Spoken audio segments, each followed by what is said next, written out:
Hey there. Glad to have you enter the mind of James. Um, I want to talk about ego and how it really applies to us. We tend not to think about it, and to the extent that we do, we kind of shrug it off as something that's bad. We say, you should keep your ego in check and that sort of thing. And I don't think that's quite right. Um, I think it's a little bit more complex than that.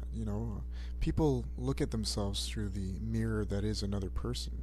They watch for reactions in the face. They listen to the tone of voice and they observe body language, and they do this, specifically to self-actualize. It's to let them know who they are. If I don't do this, I don't know who I am. So that's part of the ego. It's a very important part of being human. And when you're doing that, of course, you're asking yourself questions like, you know, did what I just say and do land? Did I impress them? Did I impact them? Was I funny? Was I charming? Or was I authoritative and intimidating? Are they respecting me? Are they curious about me? Are they interested? Am I important to them? Are they loving me? All these things are happening at fractions of a second. You're making these decisions as to if they are or if they are not. But perhaps all these questions really only pertain to the one, which would be, who am I, right? We're constantly asking ourselves these questions and trying to do what we can to get the answers we want, so much so that we're not really aware of it to some extent, as we live in perpetual chase of specifically desired images, things that we see in the mirror that is other people. We sort of become mirror ourselves for them to see themselves instead of, actually being who we are. And this could be pretty dangerous. Okay, let's take a breath.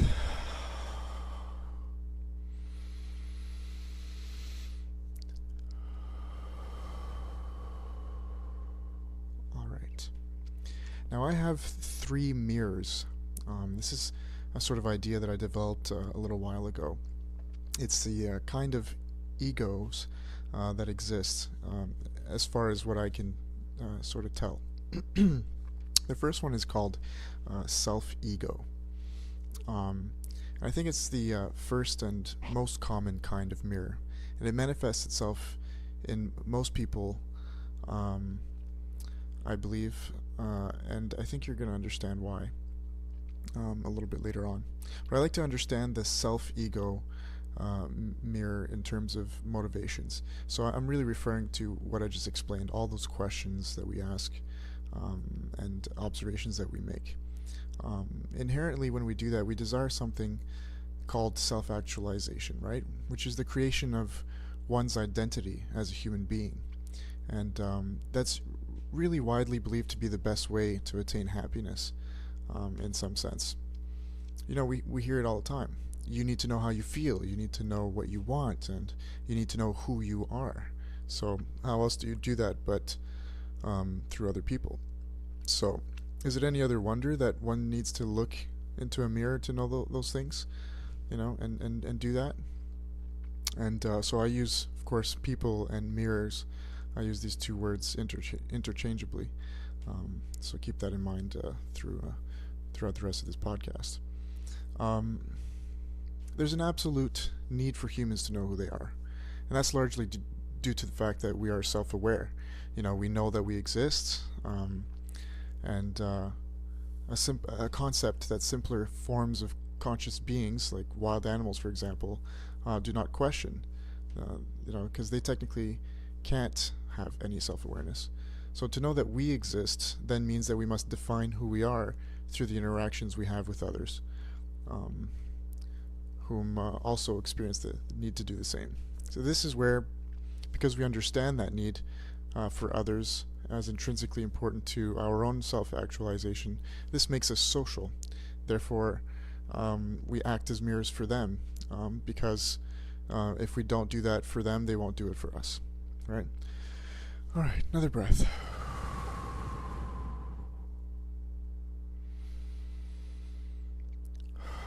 So basically, what I'm saying is it's fundamentally the only motivation to being a mirror. Making this kind of mirroring It's a matter of self-ego. The word itself is a sort of double negative. I know that, but it is the enabling paradox that we live by. We help others help us, therefore are ultimately being selfish, not selfless by intention, but only by outside perspective, as we are simultaneously and technically being selfless by allowing them to self-actualize as well.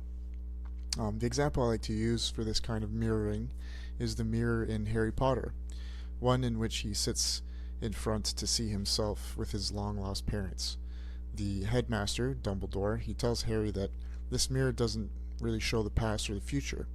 It shows us what we desire the most in this world, our ultimate happiness.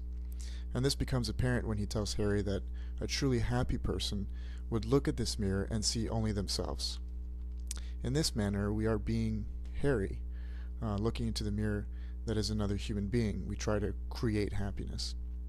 When we're being the mirror, however, we try to reflect back to Harry what he wants to see so that he may feel compelled to switch places and then do the same for you. This is perhaps the root of the issue when it comes to compatibility. Some people are not well balanced between how well and or how often they are being Harry, in a sense, and being the mirror with any one person. And so a sort of dissatisfaction arises in their relationships. They're doing one more than they are the other. So, if one is being Harry too much, the other person feels like they can't really grasp happiness because they're being asked to be the mirror too much, and they're not getting a chance to see a reflection of themselves. Conversely, if one is being the mirror too much, the other person eventually feels like they still can't grasp happiness as they get tired of seeing themselves as they are and not as they want to be.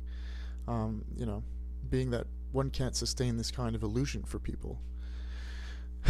At this point, it needs to be said that even if one consistently did reflect the other person images of themselves that they want to see, no matter how often or how different it changes, that happiness still could not be grasped because ego is not self-sustaining. It continues to change as it has no substance itself, right? It's exclusive to your own continuous changing consciousness. You can't really expect another person to just reflect you as you want to be. That just doesn't make sense. So clearly it would then seem sort of rational to say that people are only as satisfied by their friends as their friends' consistent abilities to reflect them as they are and want to be in perfect balance, while returning the same favor to their friends when it comes to practicing self-ego. But this is not really the best way to self-actualize, nor attain happiness, as balance in this manner can be quite delicate and pedantic, right? So it would explain why people like to have many friends and sort of create specialized friends where they can find balance within their desired sort of self-image that they otherwise would not be able to maintain with just one person. Again, that one person with whom they maybe could achieve balance here might be what people call soulmates, right?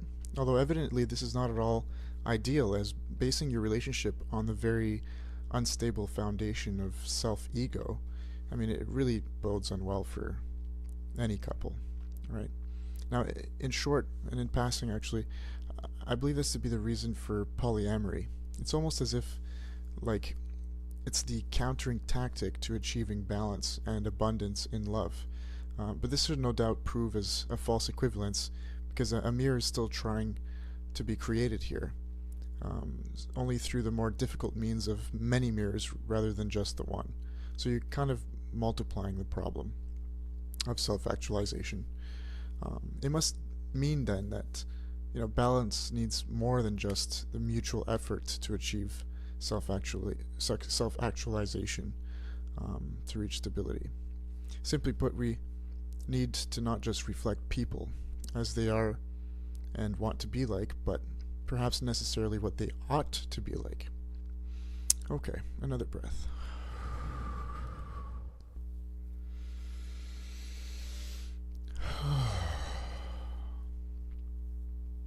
This is bringing me to the second kind of mirror, and I call this the enabling ego. Showing someone what they ought to be like, as you no doubt feel, some sort of indifferent negative emotion when you hear that. It goes to prove that although the idea itself is not inherently a bad one, you intuitively know that it often collapses itself into a bad one because people do not often show others what they ought to be like properly. Typically, if we have any desire to tell people what they ought to be like, it's most often done in anger, or at the very least with some kind of passive aggressiveness, Oh, you should be like this, and you should be like that. Very rarely do we show others what we want them to be, which usually, and not coincidentally, happens to be the desire to have them become better mirrors for self-actualization to begin with. So it is also then no coincidence that we often hear the phrase, lead by example, as well as the famous Gandhi quote, be the change you want to see in the world. That we ironically completely ignore because these ideas don't really lead to satisfaction in the egotistical quest for self-actualization. This isn't to say, however, that it's not possible to logically tell people how they are and how they ought to be in a positive manner. I mean, in fact, we have a name for it, right? It's called being a psychologist. Although, of course, playing the psychologist, it's a tricky thing. You're actually not telling them how they ought to be directly. You're trying to get them to figure out how they ought to be by themselves. But everyone has that one friend who plays the psychologist, right?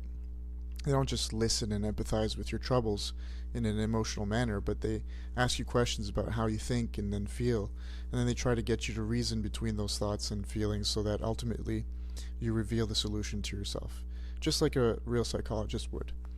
But they might not realize they're doing it, but that practice is called cognitive behavioral therapy in the psychological field. So, pretty interesting stuff. But how is that really any different from being a mirror? I like to use an example. And it's like the Snow White story for this kind of mirroring. It's that the person, much like the mirror on the wall, is asked questions and then reveals the true answers. Depending on how good the person is at managing their friend and the nature of what is being talked about, this truth can either lead to blissful revelations and healing experiences, or it can result in knee-jerk reactions of negative emotions because they're enabling the other person's ego, which is in itself neither a good or a bad thing. The issue remains that if the person is bad at mirroring in this manner, they will enable their friend's ego by absolving them of their own responsibilities, by blaming external factors and people, rather than show their friend how they need to sort of change instead. I mean, this case is perfectly represented in the story itself, when the queen asks, who is the most beautiful of them all? And the mirror tells her that Snow White is. I mean, this infuriates the queen, and it encourages her to kill Snow White. The mirror, which obviously represents the person, should, in this case, in order to be a good enabling mirror, show the queen that beauty is in the eye of the beholder being the queen herself. This kind of enabling inspires them to change, rather than change others. I mean, this is a good kind of enabling. And this sort of leads us back to the motivations and desires idea that I had quickly mentioned earlier. One must first want to change, and for the better, of course. If you want to mirror them with an enabling ego to reach a positive outcome. Now, this means making your friend understand that their motivations are only healthy depending on if their desires are positively or negatively reinforced. And this is tricky because no one purposely tries to desire something negative per se, but they just happen to suffer negativity because of the very nature of that same desire. To give you an example, think about an activist, right? They protest the systematic destruction of nature, for example, but they also tend to protest other things as well, usually with some relevance, such as animal cruelty, fair trade, and other stuff. Will this bring about happiness? I mean, say that they manage to win their protests all at once, right? What then? They can either find something else to protest or enjoy the things they were protesting to begin with, or protesting for. If they are likely to continue protesting, then they weren't really desiring the positivity that came after the sort of struggle that they were going through. They unknowingly desire the struggle instead. The struggle that it took to achieve that positivity. And, this is usually negatively perceived as struggles that are, difficult. And they just confuse the two very different acts of process and attainment as being the same. So resumed, to desire a positive change does not equal the object of desire in terms of happiness, as processes tend to be steeped in negativity. This is not to say, however, that one should not be a lifelong activist, for example, just that they need to spend more time enjoying the things that they love rather than just fighting for the things that they love. And that's the beauty of the person who plays an enabling mirror. They fundamentally highlight things in this manner for their friends. However, what does this mean for a person being the mirror if you're doing this all the time? I mean, often one becomes valued for that talent and that talent alone, as if the enabling mirror bases their friendship on this commodity, if you will. It really becomes very hard for the other person, who perhaps is a self-ego type mirror, to see themselves in any other way than what they ought to be like when they spend time with that friend. So sure, they will want to, in order to see what they have, what they truly want, and not in the manner they are usually disillusioned into wanting, and that's good, but the enabling mirror finds themselves not getting what they want because the other is only there when it's time to get what they want. So we have to think about it. I mean, what is this want? Happiness. Only at this point, the person playing the enabling mirror represents just that, a mirror who can enable one to be happy when they need it. I mean, in this manner, the person usually raises several questions, right? Like, why do I feel so lonely? Why am I always being used? And why am I not happy in my relationships? But who is to blame? Well, definitely not the people using them. I mean, why blame them? They're beings of natural ego whom are just trying to self-actualize. They don't really mean to, much less realize that they are perhaps using that friend gratuitously. But they are just struggling to be as happy as they can be. So happiness is a very powerful force, and it shouldn't be underestimated.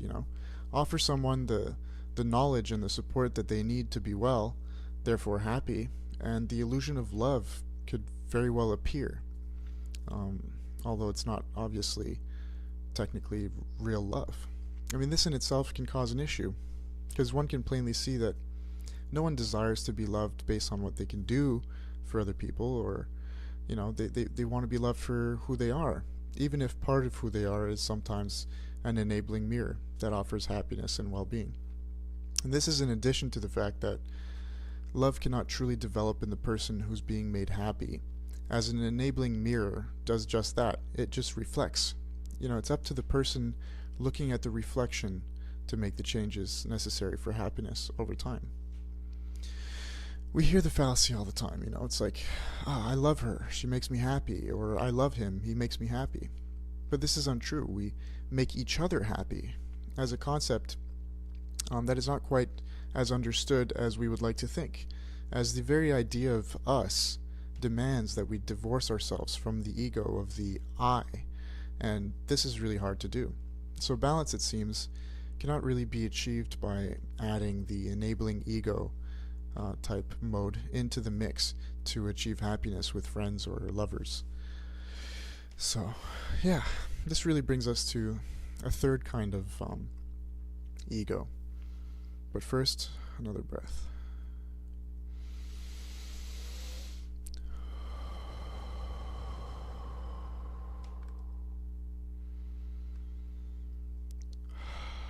All right.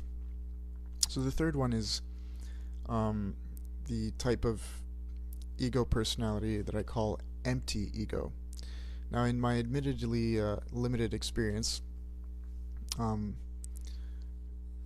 you know, it's a little bit difficult to understand. So I would like you to try to focus here a little bit more than you have been so far. I mean, this type of ego can easily be recognized as the person who's always seemingly happy and imperturbable and free from worry, right? They just seem empty, and that's why I call it the empty ego, because you're looking at this person and whatever you're telling them, it just goes right through them, and you don't see a reaction. It could just be just very fixated on you. You know, this person is the kind of person that's very selfless. They're kind. They're usually gentle and, well balanced and generally healthy across, different areas of human life. And they are this way because they usually meditate, or they'll do something, that allows them to align themselves and be centered and very calm. Um, and meditation is the very act which has the intent of reducing or eliminating the ego, thereby sort of achieving a sort of enlightenment and ultimate happiness. And this, ultimately rhymes very much with emptiness, right? So resumed, we can explain it to be, you know, the empty ego. It's really what it is. It's something that is, of course, a kind of method that has been practiced in many ways throughout various practices and religions, this sort of empty ego. They all tend to preach selflessness in some manner, allowing for more or less happy sensations, the most potent and natural of which seems to be meditation in the style of the Eastern religions. So I can sort of equate, I guess, the empty ego as a sort of meditator. Now, interacting someone or with someone, who lives in a constant, a sort of constant state that is very restful, for example, a sort of meditative state. As a self-actualizing being, that's like looking through a frame with no mirror, right? Because that person has rid themselves of any ego for you to filter your own ego through. And that can be very unnerving and uncomfortable because these people tend to speak minimally and they just sort of exist in front of you. Something that is pretty unbearable if you're desperately trying to actualize. It's not so hard to imagine this scenario, as we all know too well the sort of awkward silences and almost withdrawal-like symptoms of simply doing nothing at all in the presence of other people. And in this manner we can deduce that ego needs another sort of ego to support itself. Hence why this sort of empty ego may not be the best kind of practice to achieve happiness in a sort of socially based kind of lifestyle. As one is, they find themselves intrinsically needing to know both themselves and others as identity-based beings to sustain cooperative relationships. Now that's not to say, however, that a bit of empty egoing can't help in the achievement of happiness. In fact, it's what we perceive as the most important element that is lacking in the world. So let's quickly imagine a scenario where all things in this reality are the same, except everyone has completely lost their egos.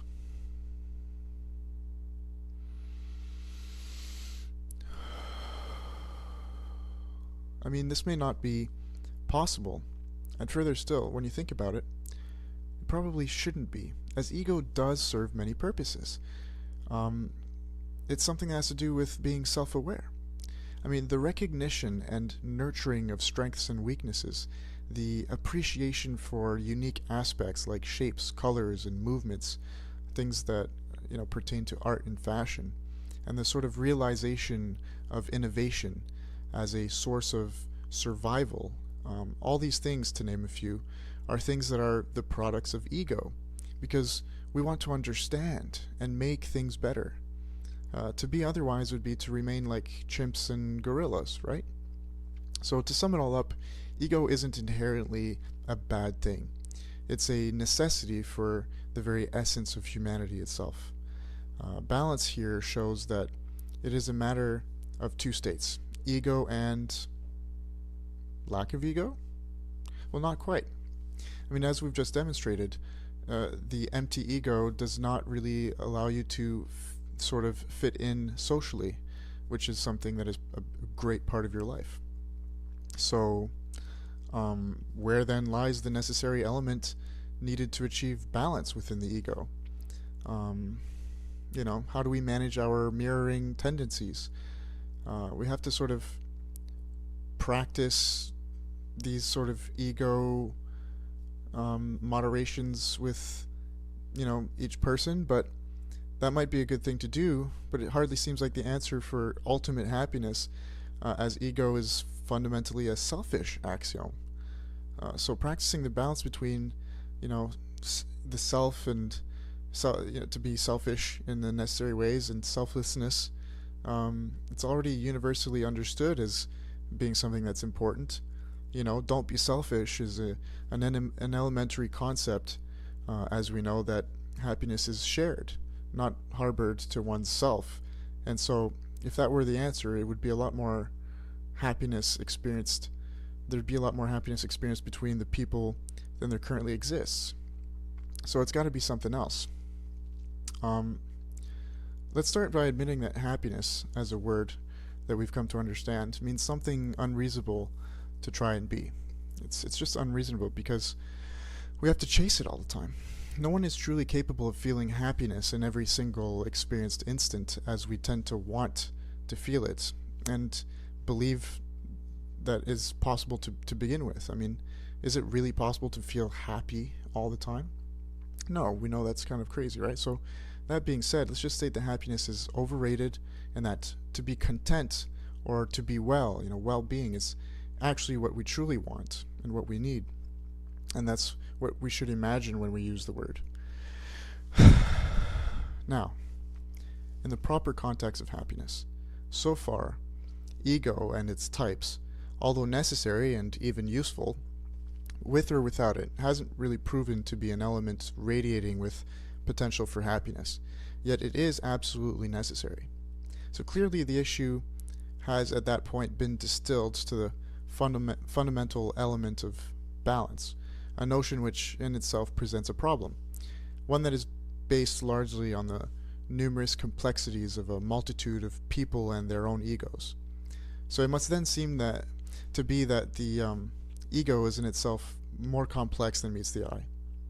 I mean, I wish there would have been a better reason from which I've come to realize the painfully obvious truth, but in hindsight, I can see that the truth has been in front of me the whole time.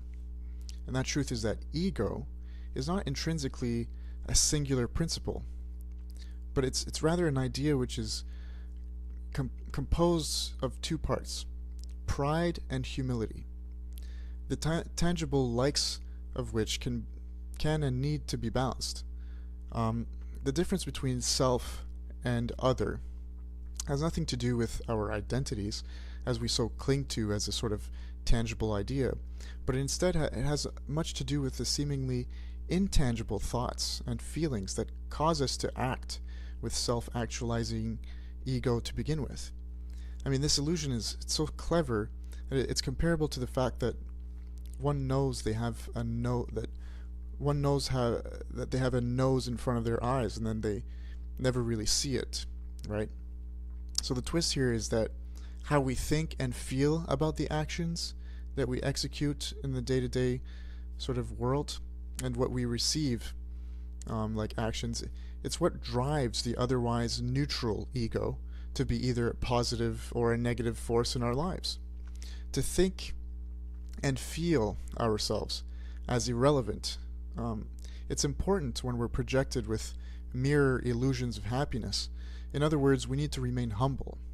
To think and feel our actions as being the result of pure love is something we can nurture with pride. In other words, our ego can be balanced by feeling good about the humility we practice towards the self and feeling good about the pride that we express about the actions that we take, things we create, and the other. We practice these things for, to begin with, the other person, allowing, for not just I nor you, but rather our experience I mean, this is the experience of ultimate happiness. So, resumed, you can feel good about, say, if I use an example here, if someone comes up to me, I'm an actor, so if someone comes up to me and says, I saw that movie, you were gorgeous in it, you're absolutely talented, you know, I don't know what you did to get so good, but you're awesome. Now, this is something that, a situation that the way I would approach it with my ego is I would deflect the comments that are made about me, James, the self. I would stay humble about that and say it's not really me that they're talking about. It's the actions. So I can feel proud about their emotions having been stimulated by my performance as an actor. So the action that I took, those actions themselves, I can feel proud about. But as for the actions that were created by me, James, the sort of person as an identity based life form, that's something I have to remain humble about.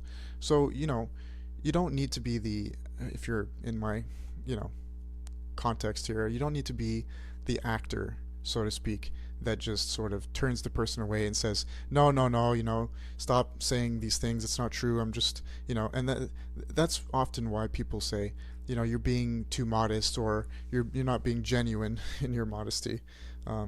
So, you don't need to be that guy or that girl.